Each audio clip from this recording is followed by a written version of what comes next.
ETJ Writes here. Today we are going to be tackling part 2 of my two-part series dealing with how to get your story started or moving again, even if, or especially, if you have writer's block.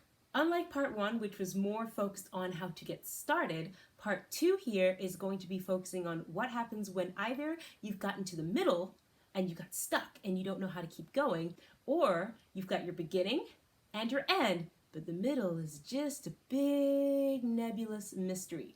How do you get everything to come together cohesively to get an amazing story at the end of everything?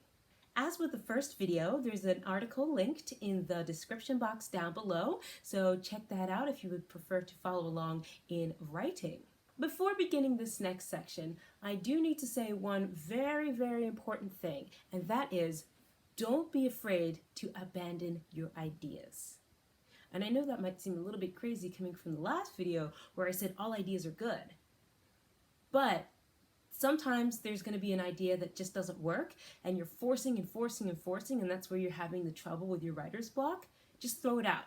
And by throw it out, I don't mean delete it. I mean just pretend it's not actually relevant to your story and go on to the next thing. I can't tell you how many things I've written that were an essential part of the first draft, and as I was going through, I got to the middle and then 3/4 of the way through, and suddenly I thought of a great new idea that totally contradicted everything that had come before. So what did I do? Do I go back and delete? Well, technically yes, in the second draft, but I'm still in the first draft mode. So I just leave that be, pretend it is something that is no longer relevant, and I continue writing as if the new idea that I had has been there all along. So when I go back and edit, I'll fix that. But sometimes that's what you just have to do, is that idea, it's not working, it created a massive plot hole, don't worry about it, just get to the end and you'll fix it in post.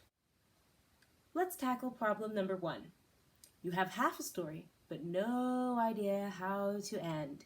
Sometimes, especially if you're a pantser like myself, pantser or a plantser, you start with a brilliant idea and you start writing and you start writing and you start writing, and then you realize, wait a second, I'm halfway through and I don't know what's going to happen next, and now I'm blocked. I don't know where my characters are supposed to go.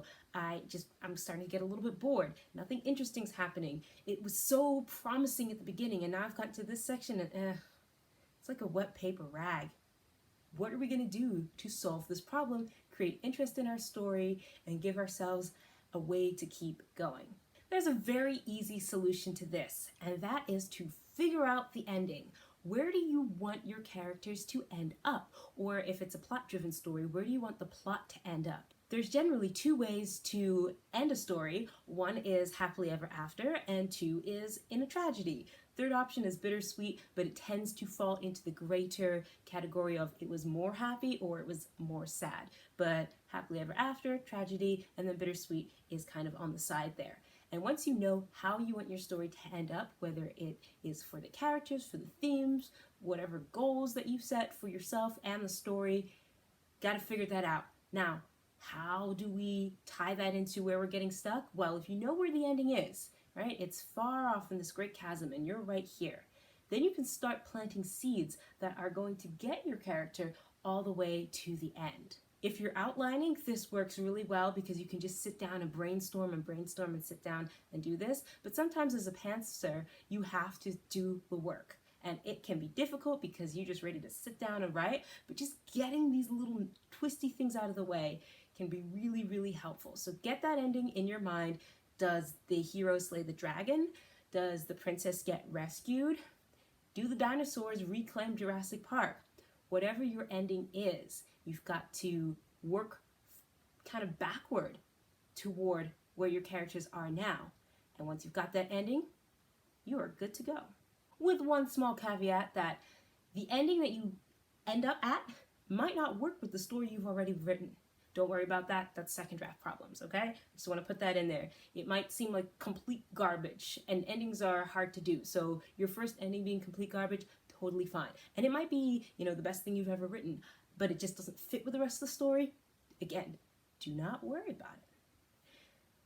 Now, you might be thinking, okay, so I've got a really good ending and I've got a really good beginning, but I am still struggling with how to connect them. You say it's easy, but it doesn't feel easy. Aha, well that is when we are going to throw in some things that can change up your plot. One of these devices that you can use is plot twists or plot turns. So the story is navigating along one straight line and then heel turn, something completely unexpected happens. So for instance, if you have a group of friends that is traveling along on their merry way, they are going to defeat the evil dragon at the end of the story who has been terrorizing the land for years. Only, plot twist, it turns out that one of the most trusted members of the group is actually the evil dragon's child. How is that going to affect the rest of the story? Suddenly, all of these cool things are happening. So if your story is just stagnant and feels like it's not going anywhere, take some plot turns and some plot twists and move the story in unexpected directions. Random stabbings or random people coming back from the dead. Now, you can go overboard with either of those two things, but in your first draft, it doesn't matter. The unicorn appears out of nowhere, throw it in. Just as long as it gives you some motivation to get from here to that beautiful ending that you have come up with. Now this segues right into our next section, which is you have a beautiful beginning and a beautiful ending, but the middle, again, is this nebulous gray area. A lot of people struggle with middles because they find them to be really boring. You've got an interesting beginning where the hero is in their ordinary life and then cataclysmic disruption event happens to push them into a different stage. Then you've got this amazing ending where the hero or the heroine is going to get what they want or not get what they want, and you are thinking of how the readers are going to feel coming away at the end of the story. They're either going to be praising you or cursing you, and you know you're going to elicit this amazing reaction, and you're like, yeah, but everything else in the middle is just so boring. But it shouldn't be. Middles should be some of the most exciting parts. That doesn't mean you should be stuffing them with all the most exciting action you can always think of, but we should be kind of starting here. And if you look at some of the plot structures where you rise, and then falling action, things are going to get ever more exciting as you go along. And there are some great things you can do to escalate a middle and make it actually the most exciting part of your story. I've read some really, really fantastic stories where, yes, the endings were good, tied everything together really well, and yes, the beginnings were good, but where I really lived in the story was the middle of the story. But sometimes that middle of the story is where you fall in love with the characters, you fall in love with the plot, you fall in love with the world. So middles can actually be the most dynamic and engaging parts of stories, and I think it's really important to throw in some cool things that are going to spice them up. The solution to a sagging middle is two-pronged. Now at this stage, we should be beginning to get our ideas in motion. So we have our world, we have our setting, we have the idea, then we're going to have our disruption event, and then we're going to have the character leaving, and then we're going to have obstacles overcome, obstacles overcome, obstacles overcome, obstacles overcome, and then the final ending, hero returns to their ordinary world. And as you can see here from this diagram, sometimes that obstacle overcome is where we have the most trouble. Because if you just have an obstacle and then you overcome it, and you have an obstacle and you overcome it, it can start to feel like a video game where it's not really that interesting. So what we're going to do is incorporate some of these fixes that I'm about to mention to take these obstacles overcome from being a straight line to being something that is, like I said before, dynamic and engaging. The first thing you want to do is add or remove characters. Doing this can really introduce some tension and some stakes into your story. Take, for example, Supernatural. The show had been going on for about, I think it was 13 seasons, maybe 12, the tail end of season 12, and we introduced this new character called Jack, who really shook things up. Wasn't around for very long, but became a fan favorite because it took the established dynamic that we had between the two main characters and some of their friends and threw in this new character that they were able to react to in a way that they hadn't for a very long time, which made the last 3 seasons feel much fresher than they could have otherwise. Another great example of this is the television show Arrow. The first seasons were really, really good, but by introducing the character of Slade, who was actually foreshadowed earlier in the very first season, if you knew any Easter eggs from the comics, by doing that, they were able to suddenly ratchet up this tension where Oliver had been fighting all these people that were really below his caliber. So he was getting to show off his skills, and sometimes there were people coming along and trying to cause trouble for him, but they weren't people that he already knew, really had a personal connection with, and they weren't people that were at his same or higher level, both in terms of fighting ability and intellect. And by adding in that new character, it drove things to a higher level, and anytime Slade shows up, you know you're in for an exciting, dynamic story. On the other hand, taking away characters can work just as well.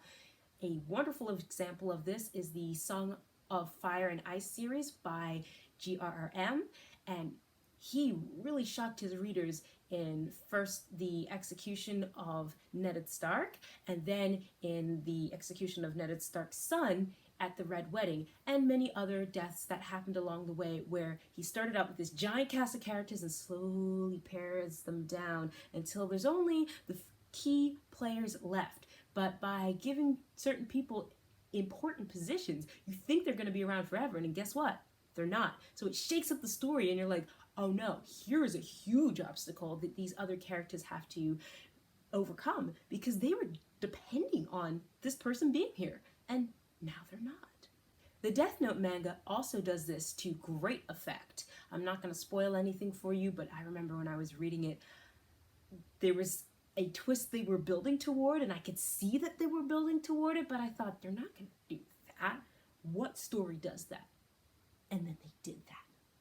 So by taking away characters, you can achieve some really interesting things that are going to push your characters, your themes, and then your overall plot into a new direction that is going to spice up that middle. The second thing that I want to mention is plot twists. I already kind of mentioned that in an earlier part of this video, but it applies just as well here, because we're talking about the sagging middle. And that other part was like, you don't know how to end, so you have to figure out the ending, you have to put some plot twists in, some betrayals. Now this part is like, okay, how do we get there? You can have more than one plot twist per story. By throwing in something that is going to change up the dynamic of the story, you are then able to change how your characters react to it. So for example, in the Mirrorwind series, fantastic book, there are 3 characters that are being viewed through each other's lenses, except for one character. We don't get that character's perspective straight away. But when we do, we get to find out what that character is really thinking. And all of a sudden, everything we knew about this character and about the greater plot seems to be either a lie or turned on its head. And that gives it so much more tension because we know what that character knows. But we know that the other 2 characters do not know what that character knows. So now we're filled with tension. How is this going to resolve? The third solution that you can use to really spice things up in the middle is to make things harder for the hero. It shouldn't be a free, easy breezy sailing through. Yes, your hero is going to learn and get better and overcome, but you've got to take things away from them. So for example, if you've got a character with an artifact or something that makes them special, taking that away is going to force them to overcome that lack of something special and rely on who they are inside to make it through. A wonderful example of this is The Little Mermaid. What makes Ariel special? Her beautiful singing ability. So when she goes to court Prince Eric, what does Ursula take away from her? Her beautiful singing ability. And so how is she going to convince the prince to love her when the thing that makes her special isn't there anymore? But you know what? Ariel never gives up. Whether she's twirling her hair with a dinglehopper, or enjoying the town with Prince Eric, or having a beautiful boat ride, she doesn't give up. And she never gives up, even at the end where all of a sudden she loses her legs and she is back to being a mermaid, and there is no way that she's possibly going to be able to beat Ursula. She never gives up, because even though she doesn't have the thing that makes her special, she has a tenacious spirit, and we love to see that in our heroes. So if you take away things from the hero, his magic sword, his superhuman strength, her singing voice, and you take those things away, and we can see how the hero overcomes those challenges, we are going to be able to relate to them more, we're going to be able to love this character, and we are going to be able to see how they react to challenges. Or sometimes in a tragedy, you can see how the characters very much do not do well under pressure and just buckle. Othello is one such tragedy. Very, very sad. Terrible ending. Of course, it's a tragedy, but you see how every little thing that comes up and is an obstacle just pushes Othello down more until the inevitable conclusion. By taking things away from your characters and making things harder, you can elevate your story to a different level because the readers will be so excited to see how are you going to get through this. The fourth thing that you can use is a ticking clock. Nothing adds tension to a story like putting a countdown timer in it. Think, for example, of Avatar: The Last Airbender. All is fun and games for the first few episodes, and then we learn that Sozin's Comet is coming and is going to give the firebenders the ability to destroy all the other nations and subjugate them once and for all. So Aang has to master all 4 elements, something that's usually only done by an adult after years and years, by the end of summer, before Sozin's Comet comes. And that gives a sense of urgency to everything, even when maybe they're lost in the forest or something like that. You know they've got to get everything done before the comet comes and destroys their chances of saving the world. Another great example is the Avengers, when Steve and Tony have to work together to fix the helicarrier before it drops from the sky. Because at this point, things are going wrong. We just lost the Hulk, Loki's escaping, crazy things are happening, they're in the sky, they're flying. If they die, everyone dies with them. They're not going to be able to finish their mission. And so by adding this ticking clock of the helicarriers are falling from the sky, then you get the audience invested, particularly because, as I mentioned, we've already seen one character disappear.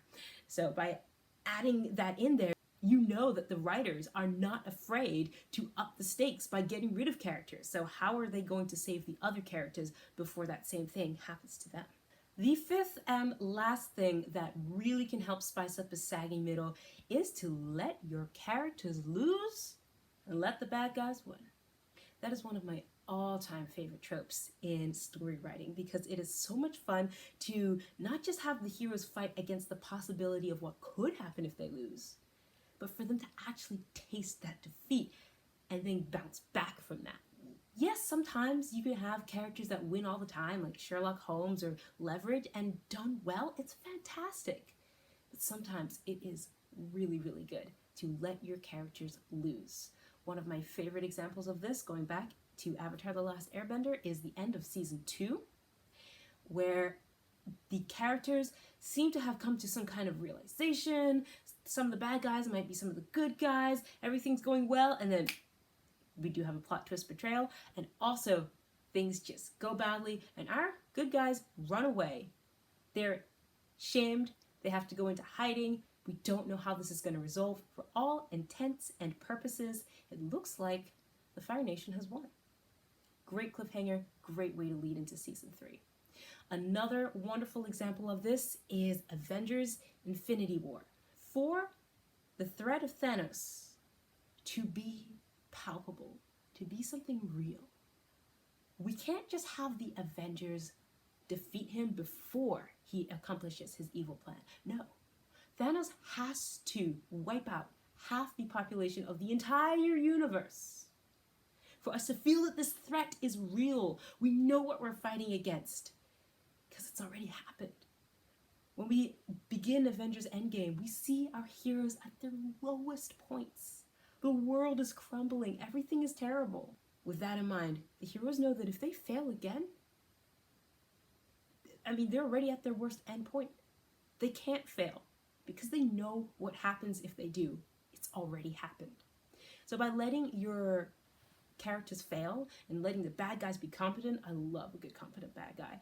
By letting that happen, you're giving your characters so much more to fight against. You're raising the stakes that much higher. You're elevating your themes and your plot to a way that is going to keep audiences hanging on the edge of their seats. Now, I will say when you're writing comedy, a lot of comedy is a series of mini failures where things don't go right until the very end and we get a good laugh out of all the things that are going wrong. So that's actually a trope used a lot in comedy where this thing goes wrong, this thing goes wrong, this thing goes wrong, the character gets hit over the head, their mortgage is failing, their kid fell in the backyard pool, the dog ate their homework, and it's funny because it's not terribly devastating, but it's all a little series of micro failures that then are resolved by the end of the story to make us laugh.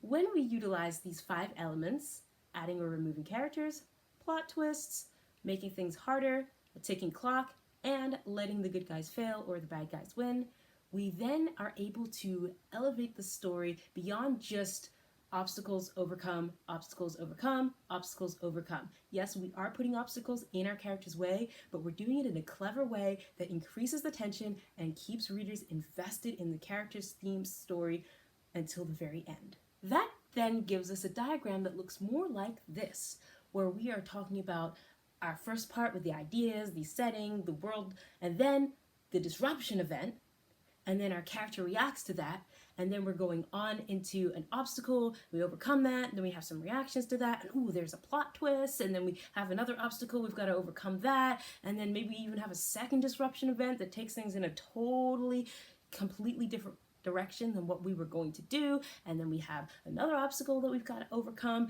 and then finally at the end of the story our character has a chance to breathe, reflect on everything, and we see whether, like I said, it's a happy ending, a sad ending, or something in between.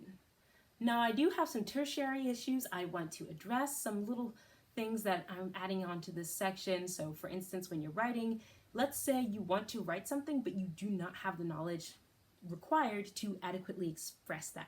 So you might be a kiss scene and you're single, you've never kissed anyone before, or it might be a medical scene and you're not a doctor, you don't know anything about medicine, or it might be a fight scene and hello, you've never picked up a weapon in your life. What are you gonna do? Don't get stuck. Just put brackets around the part that you're working on and move on. All the time in my writing I put write fight scene here, or expand out more, or do research on this. And when you do that, then you're allowing yourself to just write the story and then come back and add in these things as you go along.